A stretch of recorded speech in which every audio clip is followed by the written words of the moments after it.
ఆ విధవరాలకి ఒకే ఒక కొడుకు చచ్చిపోయాడు. చచ్చిపోతే పాపం ఆ తల్లి చాలా ఏడుస్తుంది ప్రేమైన దేవుడు వల్ల. ఎందుకంటే ఒక్కగానొక్క కొడుకు కాబట్టి.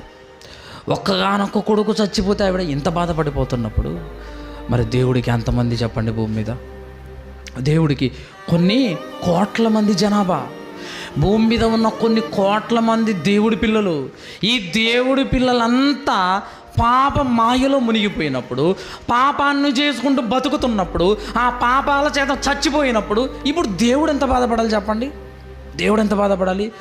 దేవుడు చాలా బాధపడిపోతూ ఉంటాడండి, చాలా బాధపడిపోతూ ఉంటాడు.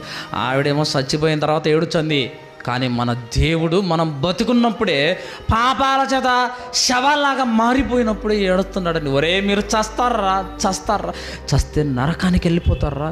అలా వెళ్ళకూడదు. మీరు పాపాల చేత చచ్చిపోకూడదు నాయనా. పాపాల చేత మీరు దూరంగా చేయబడాలి. పాపానికి మీకు చాలా దూరం ఉండాలి. నువ్వు మరలా సజీవుడిగా లేపబడాలి. అలా లేపబడాలనేది నా కోరిక. మారండ్రా ఇంకెప్పుడు మారుతారు అని దేవుడు బాధపడిపోతున్నాడు.